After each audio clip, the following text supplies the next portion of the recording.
October 16th meeting of the Columbia Rotary Club. We're going to go ahead and get started with our national anthem and Jim Smithwick.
Now I'd like to ask Minzy to come up here and do our invocation for us.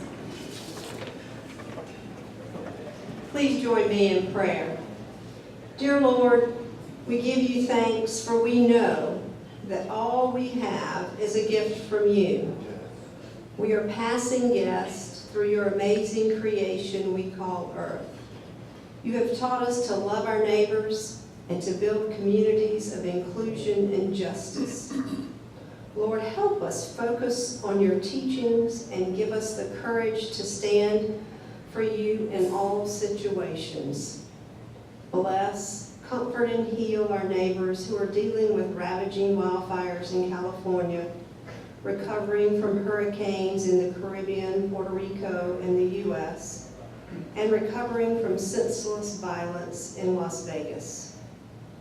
Breathe upon us the spirit of peace and prepare us to be bearers of reconciliation wherever you place us. Thank you for the opportunity to have fellowship with our fellow Rotarians and visitors. Thank you for the food you have provided us today and for our neighbors who produced it and prepared it for our enjoyment. Bless this food to the nourishment of our bodies and us to thy service. Amen. Amen. Thank you, that was wonderful. I have a couple of announcements before I call Amanda up here to greet our guests.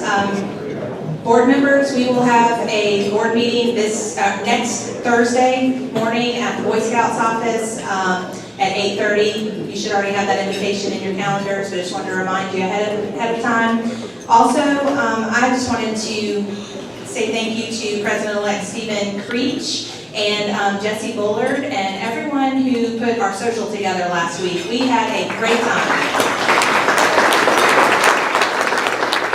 I was so pleased to see so many of you there, and we even had a guest come and visit us from, oh gosh, her name was Neat, and she came from Bang Rock, Thailand.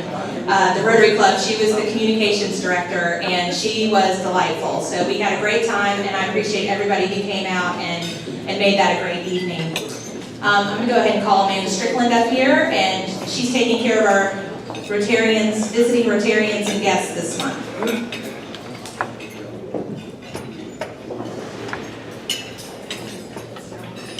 Good morning or afternoon. I'm Amanda Strickland with Hill Construction Company. And I wanted to welcome, we have a guest, John Hardy from our 5 Points Club, if you'll stand. Welcome, John. And does anyone else have any guests? I know I saw a lot come in today.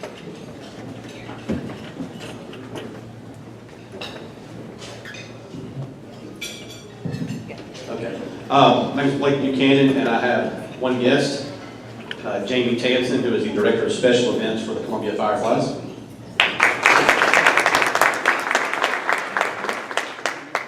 Hi, I'm Andrew Clarkson. I'm pleased to have with me again Will Anderson. Will Anderson is the is the son of Catherine Anderson, Catherine Jackson Anderson, who's a great friend of this club and a member of another Rotary club. But he's also an account exec for Computer Sales and Services, which is one of my clients and one of my great partner firms. So, go ahead. Hello, my name is Elliot Powell. I'm very happy again to have Major Kenny Morris with the Salvation Army Church locally. Please welcome him if you get a chance. Look forward to seeing a lot more of him. Good afternoon, I'm Lane Ligon, and my guest is Press Foxworth. He's visiting with us for a second time, and he's in the property and casualty insurance business. Welcome, Press.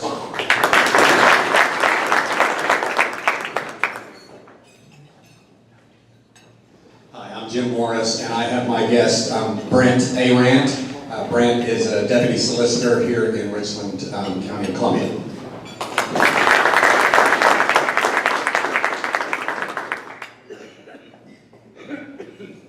Hi everyone, I'm Glenn Ward. I'm very happy to have my friend Wayne Jones with us today. Wayne is with Northwestern Mutual here in Columbia. He and his 3 children and wife live here, right here in Columbia, South Carolina. Wayne Jones.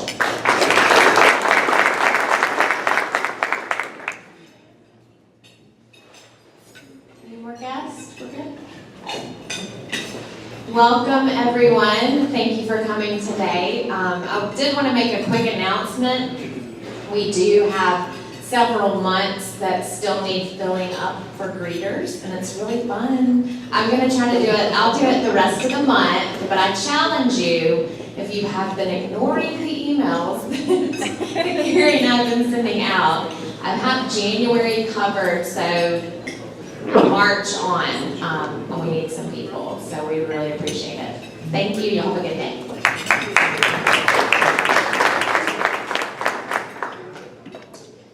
All right, we're going to talk about bell ringing.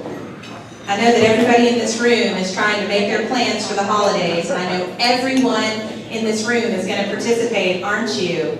Yes. Yes, they are. Yes, they are. And so I'm going to get Libby to tell you a little more about how we're doing it this year. Okay, I think we're doing great. I just told the major, I think we're doing great. We have 3 open dates, only 3. So I need 3 people to sign up to be captain for the day. Now, let me explain to you. Captain for the day means, there's obviously been some confusion. You know, we used to have the boards with all the slots and all the cards and all that. We chose to go this route. It worked very well last year. Captain for the day fills all the slots for that day. So if there's a particular day that you want to, I'm happy to tell you who the captain is, of course, for that day. If there's a particular date and location that you want to ring, but there's 3 more. But just know that when you accept the responsibility of being captain for the day, you accept the responsibility of filling the slots. We do ask that it be 2-person per shift, because just so no one is standing there by themselves. And this is a lot of fun. For the new members who have not done this is a great fellowship time for your fellow Rotarians and your family and friends. So solicit everybody to come out and ring the bell. But if you can be a captain for the day, please, please let me know. I'd like to get this wrapped up in the next couple of weeks. Thank you.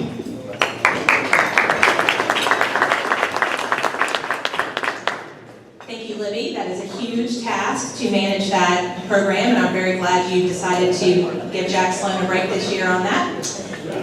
All right, we've been doing our Discover Rotary series the last several months, and so I'm going to call past president John Vegas back up here to the microphone. He hasn't been here in a while. He might forget what it's like to stand up here, but we're going to go ahead and do Discover Rotary. I'm going to fight with this thing a little bit just because I've missed it so much. And I'm sure you all have missed me, right? You missed me up here making noise. Yeah. I am from Lexington, Kentucky, which is a beautiful place. It's a beautiful place to be from. It's a beautiful place to live.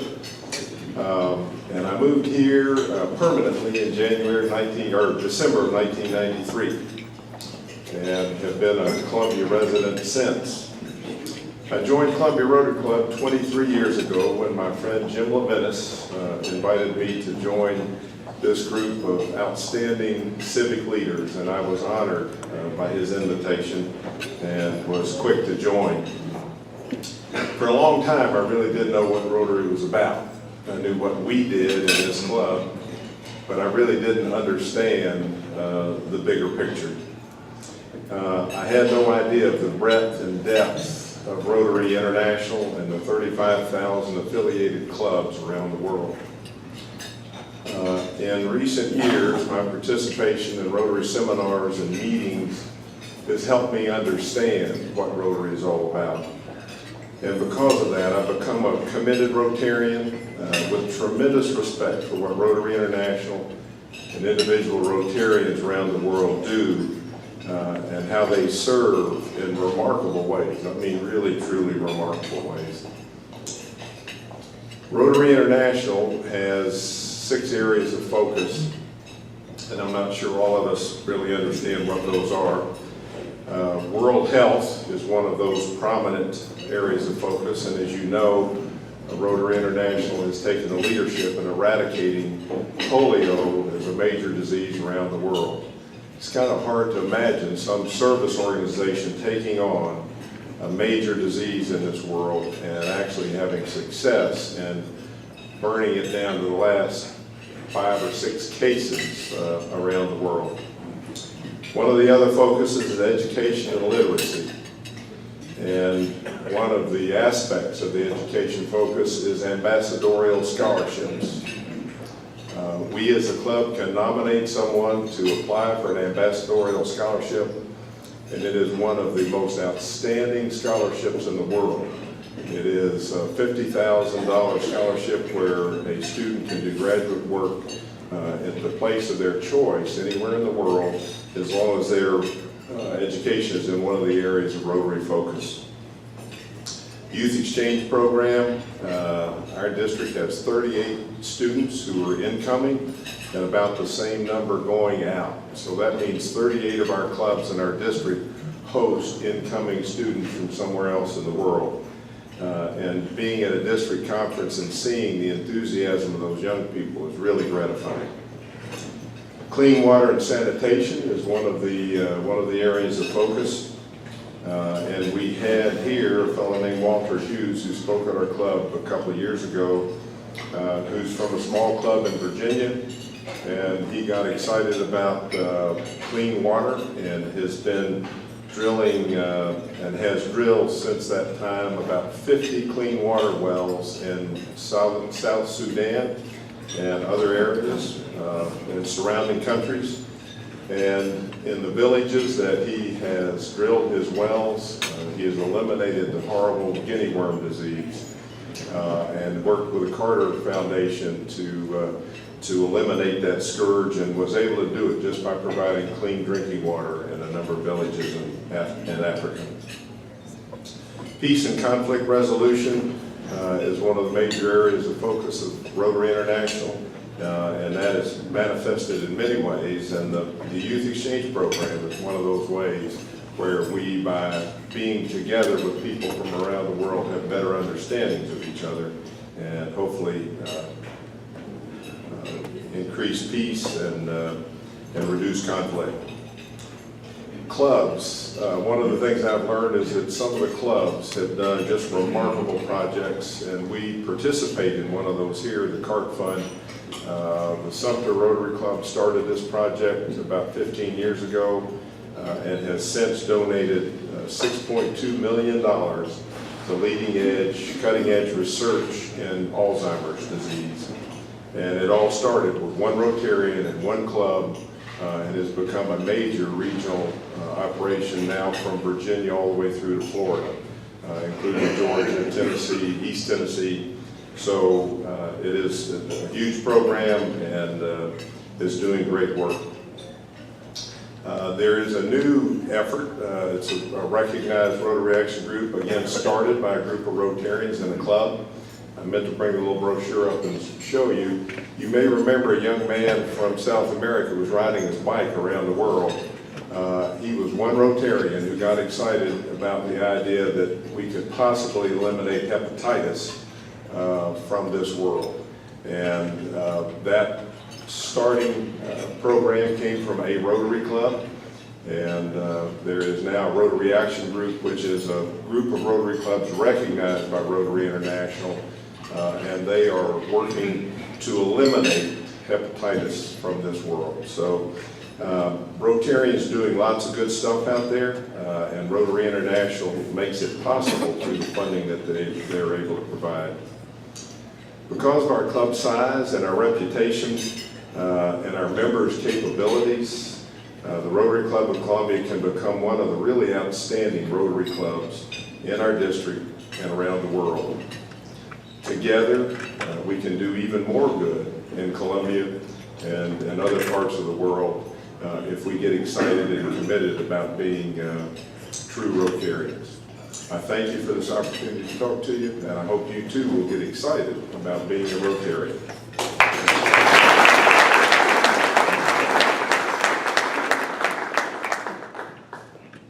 Thank you, John.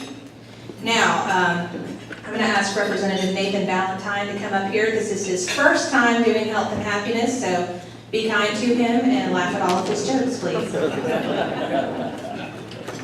Representative, thank you, Karen. That's a little formal there. Good afternoon. Happy to be here with everybody today. I was asked to just briefly introduce myself for those of y'all that I haven't had an opportunity to meet yet. My name is Nathan Valentine. I'm from the Chapin area. I've been a Rotarian since the late 90s. I bounced around from the Spring Valley Club originally, went over to Lake Maria Irmo, and was fortunate enough to transfer to this club back in May of last year. I'm married to my wife Karen. She is an assistant teacher at Chapin Elementary. We have 3 children, Sarah, JC, and Emma. If you follow me on Twitter or Facebook, you'll see the hashtag #EverydayWithEmma. I probably should stop that. She told me last week she knows that she's my favorite, so I probably should work on those parenting skills. My paying job is I do mortgages. I graduated from Carolina in '92, and I started at SCN back in the day, South Carolina National. Later became Wachovia, then Wells Fargo. 2 years ago, my life changed when Movement Mortgage found me. I joined them. I have not looked back ever since. It is a fantastic company. We do far more than mortgages. We'd encourage each of y'all to check us out sometime at movement.com to see some of the good works. Very similar to what Rotary does. So I've been loving the last 2 years. My public service role, as Carrie just mentioned, is I am a representative in the State House. Don't hold that against me. I was elected back in 2004. I think I shared that story briefly with some of y'all at a previous meeting. So I love serving. I don't know how long God has a plan for me to continue to do that, but I will do it as long as it's His will, and of course 51% of y'all send me back. So thank you for that. Let me go into some important announcements today about our club members, and then I will try to deliver a political joke if I can before we leave. First off, on some unfortunate news, Rebecca Jordan's mother passed away yesterday. Y'all may remember Rebecca's father, Al Estefano, has been a longtime member of the club, so please keep Rebecca and her family in your thoughts and prayers. Wayne Cannon earlier mentioned that Edwin Davis, his wife Jane, is still recovering from cancer, has been going to MD Anderson. Continue to keep her and the family in prayers. Dot Royal had knee surgery, but she is recovering and had a little bit of pain, but is doing much better. On some brighter news, Cindy Benson, our own Cindy Benson, was married last weekend, so next time y'all see Cindy, congratulate her and her new husband. And then in the sports world, where's Tom Jackson? I had a chance to meet him when he came in earlier. Mr. Jackson, class of '58, right, from University of South Carolina. He was recognized as a legendary fan of the game at the Arkansas game. Let's give him a round of applause. And I know many times that we always focus too much on probably Carolina and Clemson, but I was informed earlier today that Benedict College won their homecoming game 14-3 against Clark in Atlanta. So it's always good to remember all the schools that are in our state, and especially here in Tennessee. So I'm not much of a comedian, but I will try one political joke and then we'll turn it back over for the rest of the program. I found this one online, so I'll read it to you. 3 contractors are bidding to fix a broken fence at the White House. One is from Chicago, another is from Tennessee, and the third is from Minnesota. All 3 go with a White House official to examine the fence. The Minnesota contractor takes out some tape measure, and does some measuring, and then works up some figures with the pencil. The guy from Minnesota says, well, I figure this job is going to run about $900. $400 for materials, $400 for my crew, and $100 profit for me.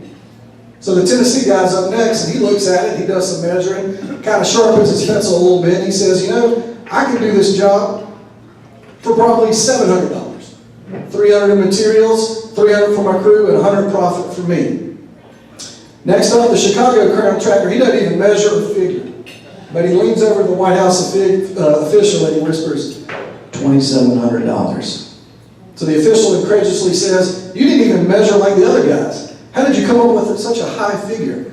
The Chicago contractor whispers back, 1,000 for me, 1,000 for you, and we hire the guy from Tennessee to build the fence. Ladies and gentlemen, that's Chicago style politics. How can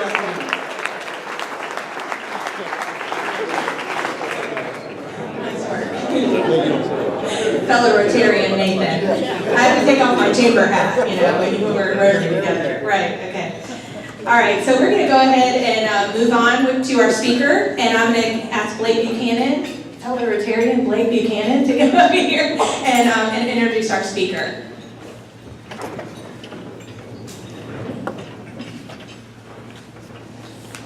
Thank you very much, and I'm glad we all made it after the fair traffic. I forgot, so we're all probably 5 minutes behind. But thanks for asking me to do this today. But a little bit about myself real quick. I won't go quite as long as Nathan did, but my name is Blake Buchanan, and I've been in this Rotary Club since last March, I believe. I was previously in the Vista Nights Rotary Club probably 10 or 12 years ago.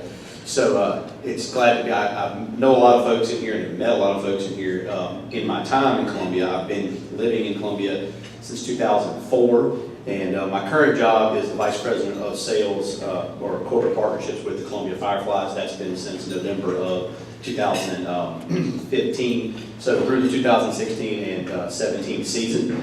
And I would like to introduce our guest today, and I've met with and had been in meetings and other events where Robert has been through his work over at the Bull Street neighborhood.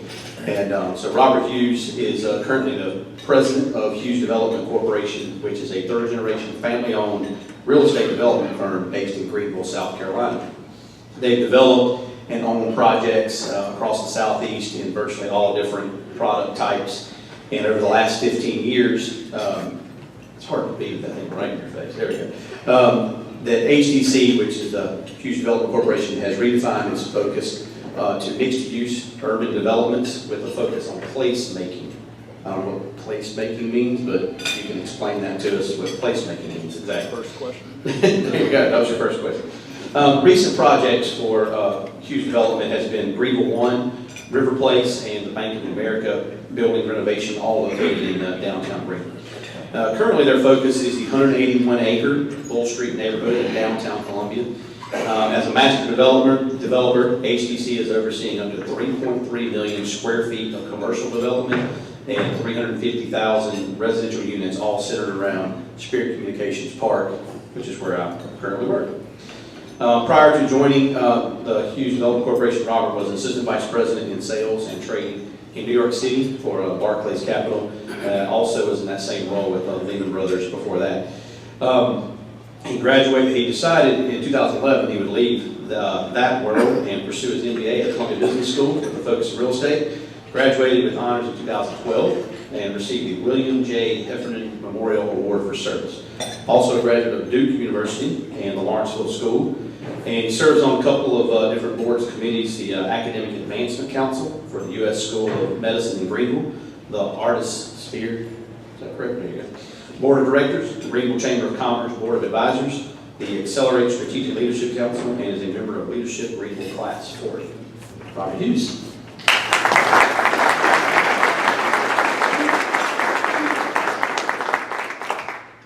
Thank you very much for the introduction.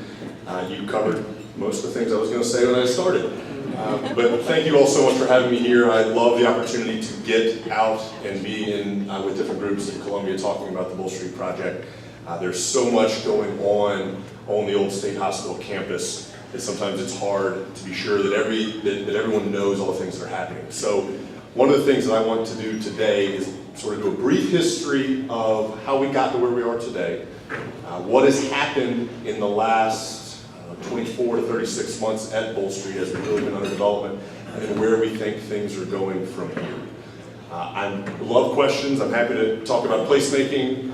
I'm happy to take questions at any point. I don't know if that's standard here or not, but I always say that if I have at least one question, that means I'm saying something interesting to at least one person in the room. So anyone with a question, feel free to interrupt at any time. I also would love to introduce Veronica Wisnett, who is here today. Veronica is an incredibly well-known and well-regarded real estate broker in Columbia that has joined our team and is leading the development or the real estate efforts at Bull Street locally for us. So I'm very happy she's here today and she's doing a great job. So jumping in, the Bull Street Development Project has been talked about in Columbia for obviously a very, very long time. Everyone in the state knows the Bull Street site. Everyone sees the potential of the piece of land. And it was in 2008 when our company first stepped foot on the Bull Street campus. It was late December of that year. That was when NAIA Van was out marketing the site. They marketed it for 2 years in 55 countries. And at the end of the marketing period, they had one bidder. And that bidder happened to be my dad, who runs our company as well, named Bob Hughes from Greenville. So 2 years, 55 countries. There was only one company willing to step up and buy the entire site. And the state had said, we only want to sell Bull Street once. We do not want to parse it up and get in the business of playing master developer and selling different pieces. We want one developer, one vision, one group to take this whole thing on. That was us. In 2010, we were able to reach a contract with the Department of Mental Health, and this was the state of the Bull Street campus at that time. The Babcock building on the left had been emptied in 1996.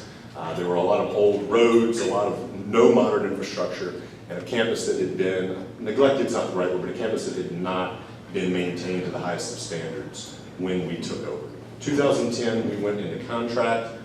Roughly 2 years later, we were able to reach our zoning agreement with the city. That was one of the pieces in the contract that we said we need to be sure that the site is zoned flexible enough and in a way that allows us to develop according to our plan. So 2012, we received our zoning. One of the interesting things when I put this presentation together, I was reading some of our zoning that I don't typically read the descriptive statement, which is the first page of the zoning. You're more looking at the fine details. But I was reading this page, and it says, and I can't read it from here, but it basically says the development plan should take up to 30 years to complete. We should be building for 30 years.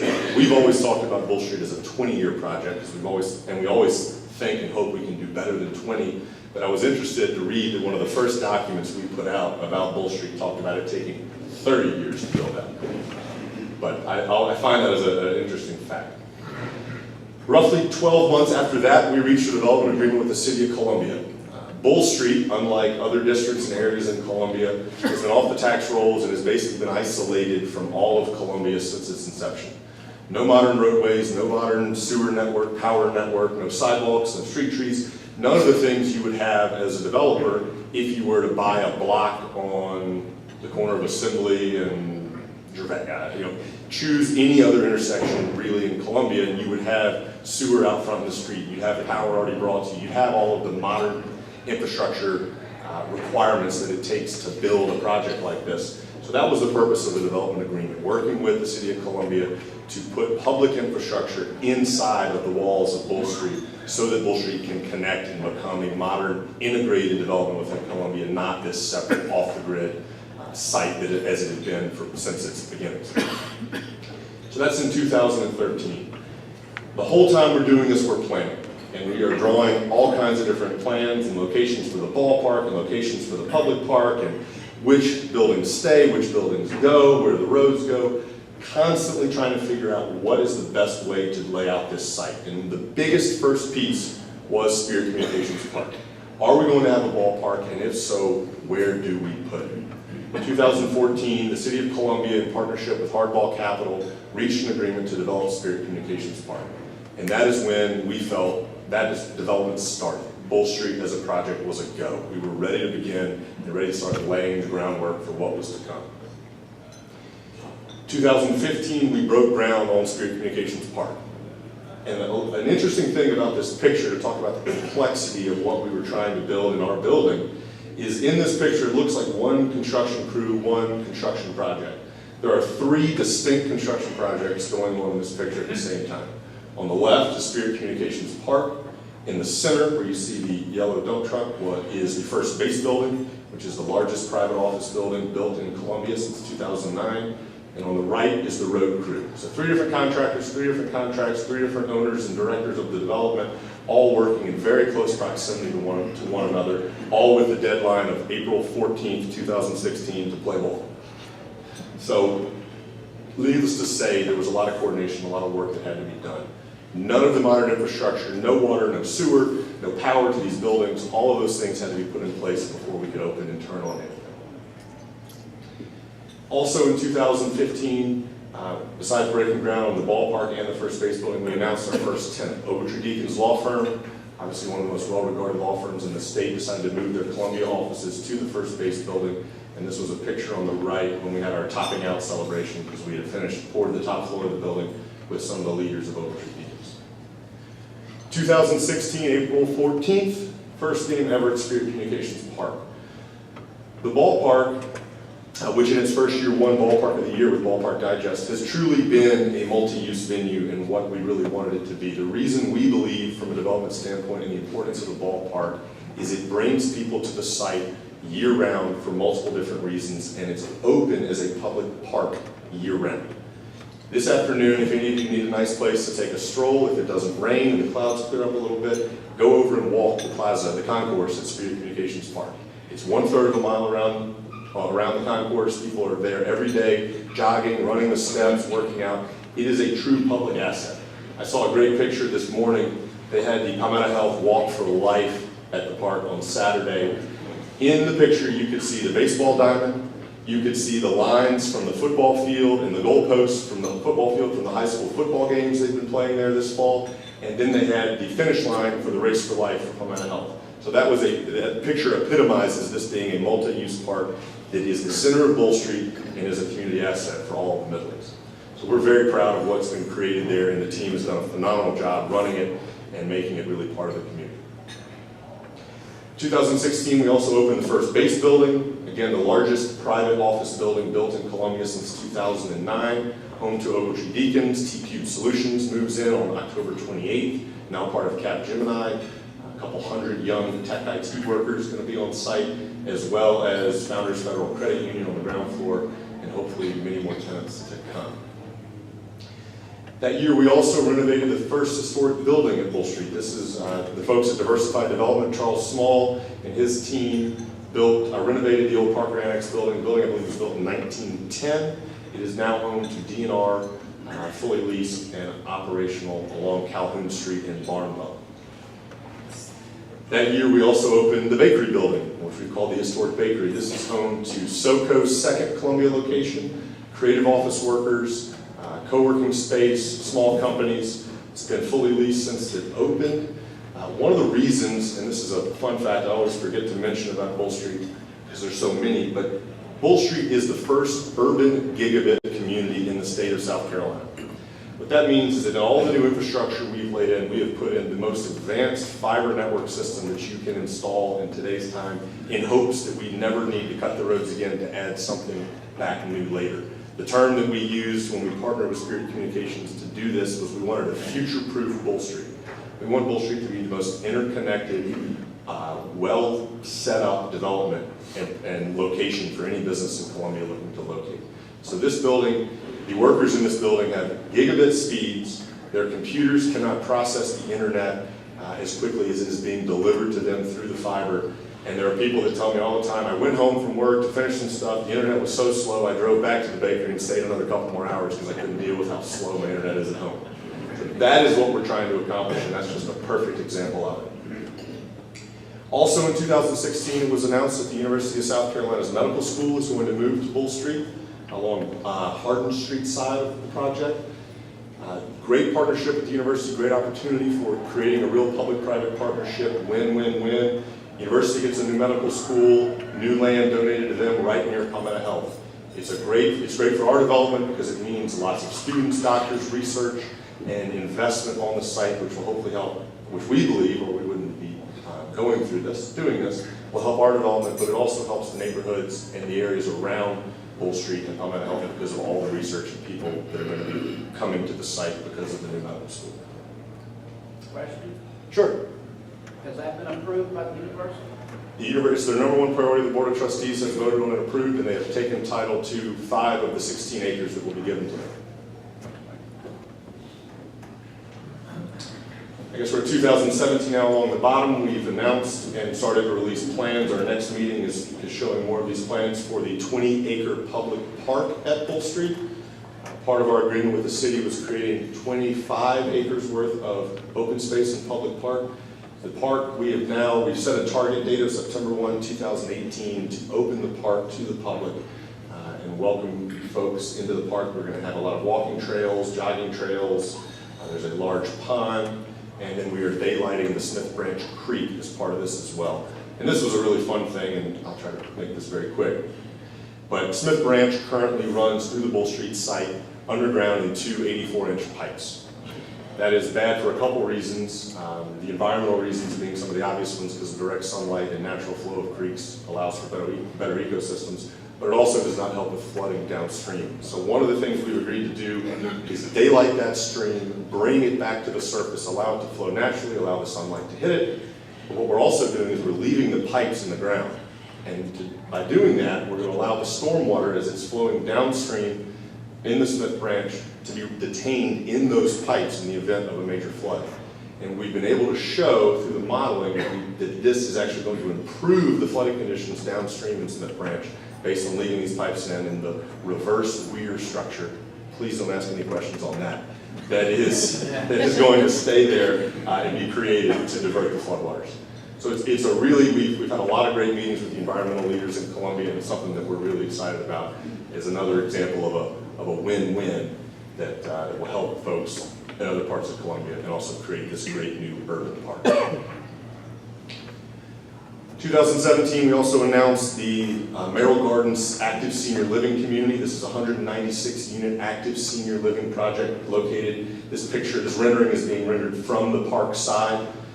The plan here, rooftop units. The rooftop units will have their own private rooftops. There'll be a sports bar. It is to attract those folks that want to retire, want to live in a retirement community, but don't want to be disconnected and way outside of town. These are the folks that want to be in the heart of downtown. And the hope being that when their family comes to visit, they can go to the park, or they're going to a baseball game and there's more visitation interaction with folks living there.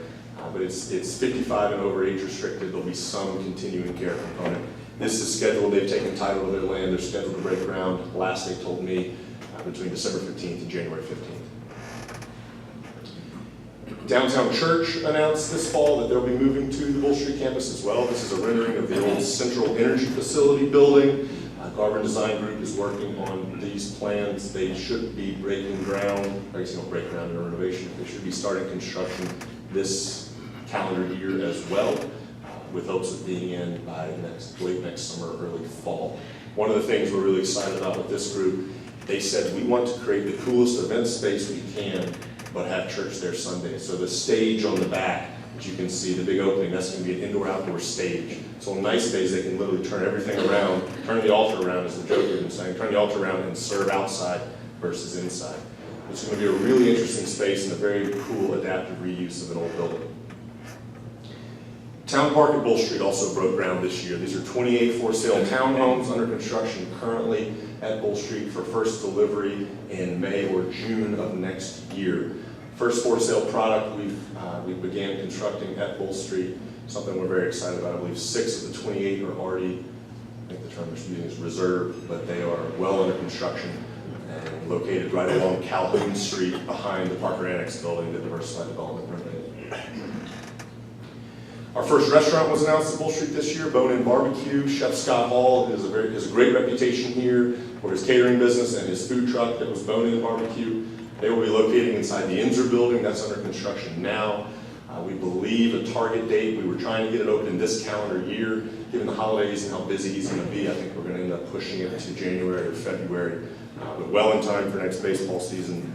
I think this is going to be a home run, no poor pun, I know, but a real home run for the project. The building where they are locating is directly on Spirit Communications Park Plaza. They have a big patio with roll-up garage doors and a bunch of outdoor seating.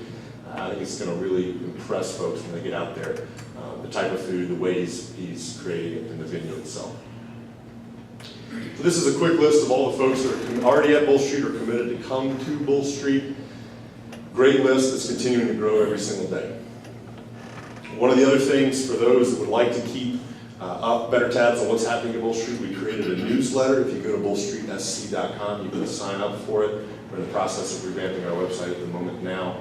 But this newsletter is a way that we decided we needed to be better about communicating and oversharing and giving more information about what's happening out there, because there is so much going on.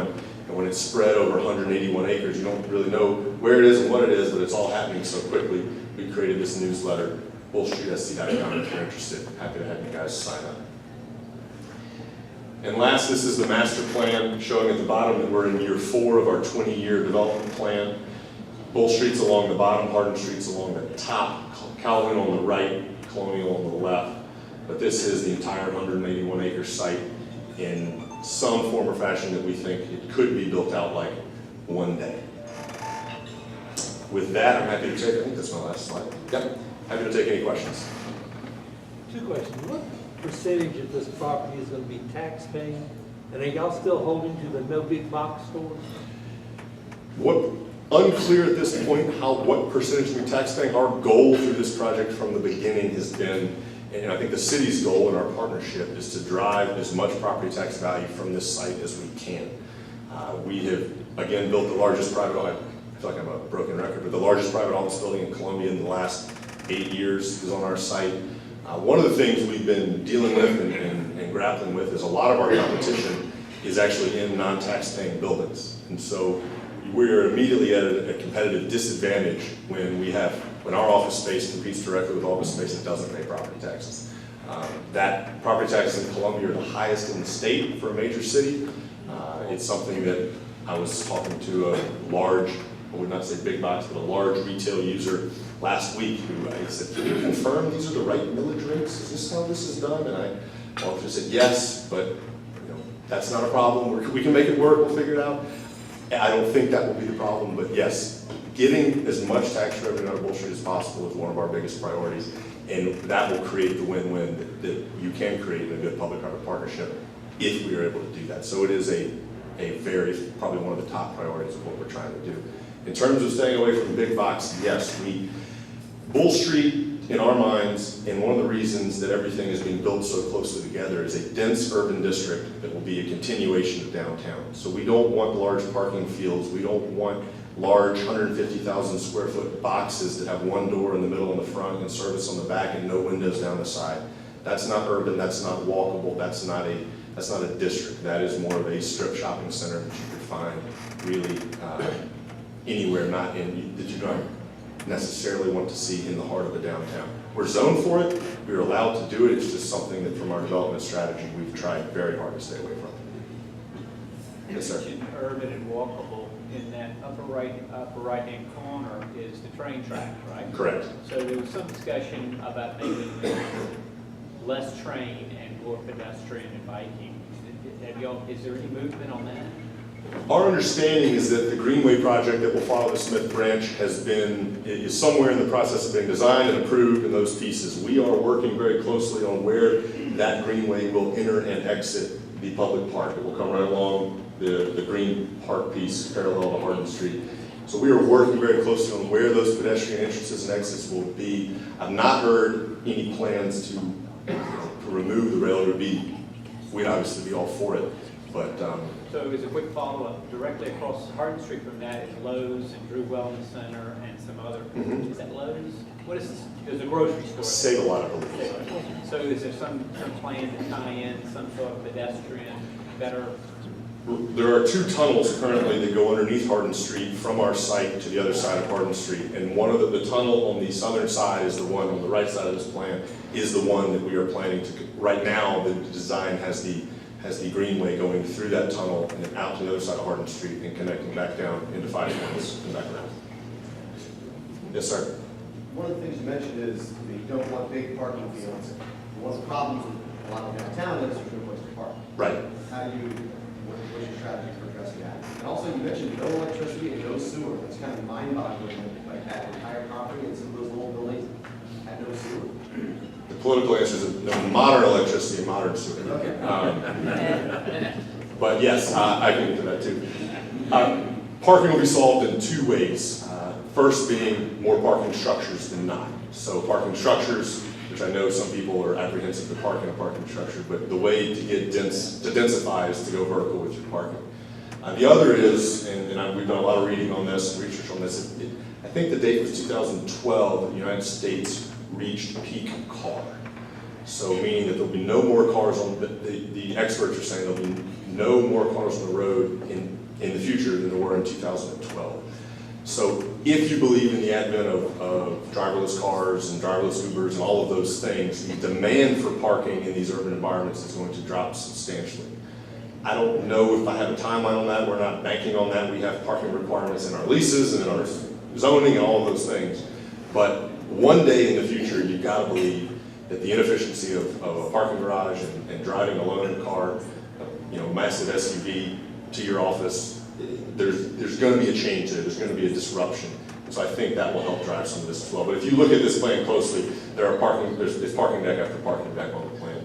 In terms of the infrastructure, there was obviously sewer on the site, but in no way, shape, or form was it sized to build a project of this scale. The electricity on the site, it did come in, but the entire site was actually serviced. The central energy facility created steam power that powered all the HVAC units and all the building. There's a quarter mile of trestle that carries these steam pipes all over the site. A bunch of it was underground as well. So that's more what I mean by the modern infrastructure. There were really no sidewalks if you walk around there. Just not the type of, it wasn't the type of thing you could come back and just put a nice new coat of asphalt on the roads and say, look, our roads are ready and capable of handling this traffic. With the real estate market changing like it is, are you concerned about drawing up retail establishments? Yes. The question was with the real estate market changing so quickly, are we concerned about attracting enough retail establishments? I don't believe there's a chance on earth that retail as a product type of real estate is going away. We do have, as a country, more real estate square footage per capita of any developed country in the world. Retail real estate square footage per capita of any developed country in the world. So it's easy to argue that we have too much retail space already built. What Bull Street offers that a lot of downtowns offer, and Columbia's downtown offers as well, is a real experience in an urban environment. I think there's a big move away from commodity retail experience, from stuff that you don't want to drive 20 minutes or 10 minutes to the store to lug around a bunch of big stuff when Amazon will deliver it for the same price and you just have to click a few things from your couch. I think that type of retailing is seeing a lot of disruption. The type of retailing of, oh, let's a couple friends go out and go shopping for the afternoon, or let's go see a movie, grab a beer, and maybe check out the new sunglasses store. I think that type of interactive retail and experiential retail you're going to continue to see a lot of, and it's a big focus of our retail strategy right now. You mentioned parking decks. Are those public financed or private financed? There'll be a combination of both. We built a parking structure underneath the first base building that is privately financed, privately owned. Our agreement with the City of Columbia calls for 2 parking structures to be built that will be funded by the city. We have the right to build, I believe, one of those now. We've not built it yet because we've got 100+ acres of grassy area we can park. We don't see any reason to ask the city to build a parking garage when we have plenty of room for people to park right now. Is the city doing a bond on that, or how do we? The city's financing, I believe, is still being discussed. We've not asked them to finance and fund that yet. So I believe that's still being determined by the city. Are you going to save most of those oak trees out there? The hope is to save, well, it gets back to the question about retail and experiential retail. Bull Street is as authentic as it gets. You've got beautiful old buildings, you've got massive old trees. Those are things you cannot recreate. What we don't want Bull Street to be is a place where if you fell out of an airplane and you landed there, you might think you're in Albuquerque, or you might think you're in Syracuse, or you might think you're in Columbia. Save for the weather, those 3 analogies work. Bull Street has the ability not to be that, and the trees and the buildings are a big part of that. So we have a very aggressive language about if we do have to take trees for development, then what we have to do to mitigate that or mediate that. But one of the things we said early on, I love this line, we had folks that said no trees may be cut down. Any tree over 6 inches has to stay. And we had folks that said every single building on this site must stay. This is history. You cannot take any of these buildings down. And what we realized was if we said yes to the trees and yes to the buildings, Bull Street's finished. You got it. It's done. Here it is. It's finished. You can't build anything else. So we're trying to balance, strike that balance and do it in the right way. The other unfortunate thing we found out about the trees is as we brought different arborists in, a lot of these trees are so old that they're at the end of their useful life. Some even dangerous because they weren't maintained very well. So striking that balance has been a challenge. But if we don't keep some of them and keep them the right ways, we're going to look like we're in Albuquerque and no one's going to find it a great place to be. And that's what placemaking is creating a place that people feel comfortable and want to be. And those places can't be manufactured and plopped in like they could be anywhere. They've got to be unique to the city that they're in. Hey, Robert. Last time we were together with some folks that were locals, some small restaurants and some other things, and I heard that you guys had part of the plan to try to bring folks, local small businesses into the community. Can you talk about that a bit? That's one of the things that it fits with what we're talking about. If we only bring in national restaurants, it's one of the reasons Bone-In Barbecue is such an obvious fit in our mind. If all you did was walk in and see TGI Fridays and Applebee's, that could be anywhere. You have to have an authentic local mix of restaurants, of retailers, and you have to work with them. And they don't have fancy real estate departments and big New York City law firms negotiating their leases and financials that are pages and pages long that you get numb reading, but you feel good when you sign the lease. They don't have all that. So that's one of the things when we do a lot of our own leasing is because we'll get on the same side of the table. That's what we did with Scott Hall. We'll get on the same side of the table and say, what do you need? This is what we have to give, and let's find a way to make it work so that you can achieve. He's always wanted to do a bricks and mortar. We showed him the building, we brought him in, he said, yes, this is exactly what I want. And so we can come in and as a more nimble, non-large institutional company, we can get a little flexible in how we structure the deal, work closely to be sure we're meeting all their needs, and we're continuing to do that in a lot of our conversations and negotiations with other small tenants, because we can't just say, all right, and I chose, I forget the national restaurants I chose, but it can't just be national restaurants. Yes, ma'am. What do you have planned for the Babcock building? The Babcock building, which is the large, giant red dome building that everyone probably knows right at the intersection, Elmwood basically dead ends into Babcock. That building is under contract, the plans are finished, the plans are submitted for their loan to be turned into 190 multifamily units, market rate multifamily units. The building, the last estimate we got, the building which has been empty for 21 years, floors are falling through, the roof is in horrible shape. The estimate we got was that it will cost $20 million to make the building structurally sound and watertight. So that's just to get it back to a structure you could consider renovating and putting something new into. But the group that's working on it has done historic renovations all over the Southeast. They're a phenomenal development group. We really enjoyed working with them, and they hopefully, fingers crossed, we're doing everything we can to support them. We'll start. They've already started spending. You can see repairs done to the roof. You can see different things they've already done just to shore up some of the problems that already exist. But they're going through the HUD financing process right now. And once they're through that process, whenever that date is, it's a little bit out of their control, they should start. Which will be a really exciting day for the project because that building is so visible from nearly everywhere on the site. In your introduction, I heard a number. I wanted to qualify that. How many residential units will you have? I believe it may have been a typo on the sheet. It is zoned for up to 3.3 million commercial square feet and 3,558 residential units is the total zoning for the site. So it's not 350,000? Right, 3,558. Yes, yeah. Volume of the work with the downtown church. Do you have any plans for any more diversity in the faith community moving in this area other than the downtown church? Great question. One of the question was, and I've not repeated them all, I apologize, but do we have any other plans for more faith-based organizations at Bull Street? it goes to the challenge of another question we got today, which is how much of the project is going to be tax paying? And so balancing that is a struggle. Downtown Church approached us, I don't know, maybe in 2010 when we first got involved in this, saying they wanted to be a part of Bull Street. They were growing, probably a little early. And that group we've worked with from the beginning and have developed a great relationship with.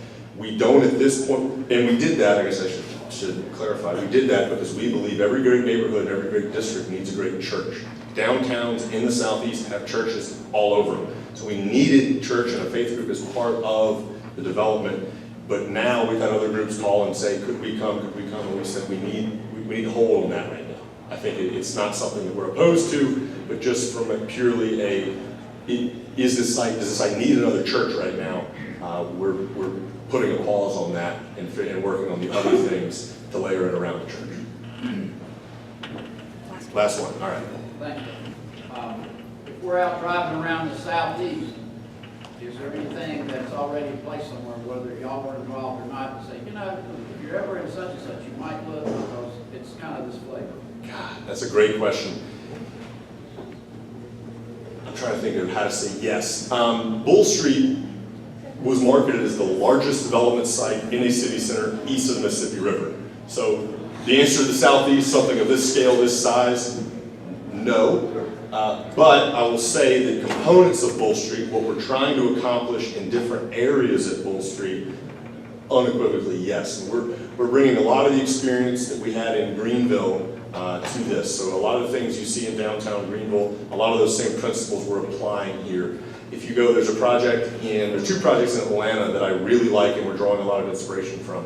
One is the Ponce City Market. It's the old Sears Roebuck building in Atlanta that's on their belt line. It was kind of an area that people said, who would ever go there? Now it's one of the coolest areas in all of Atlanta. But it's just one building that's been redeveloped. But it's a really cool project, and I recommend going to see it if you guys have any interest. The other one is a project called Avalon in Alpharetta, Georgia. They built it's more of a town center outdoor shopping mall environment. They did a really good job of integrating residential uses and hotel, and they got some convention space and some office space all built around this retail environment that's very walkable, very urban feeling, but that's more into the suburbs. So there's nothing we found that that's one of the great things about real estate is you can travel to another city, see something you love and copy it, and it's totally encouraged. The developer will often say, here's how I did it, and we do that all, we help it's a very congenial business, but we've not found that perfect example of this is what, North Carolina, for instance, had a 300-acre mental health campus near downtown Raleigh. The city bought it, it's going to be a public park. So that was one we could have used from an inspiration, but they're making it a massive 300-acre park. Great, thank you.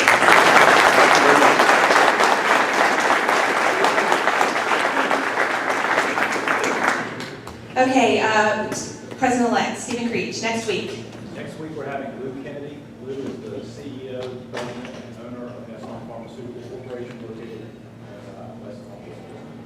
Yeah, Lou is awesome. She has so much energy. So please come back here next week and let's fill up all of our tables. And we're going to close with a song really quickly.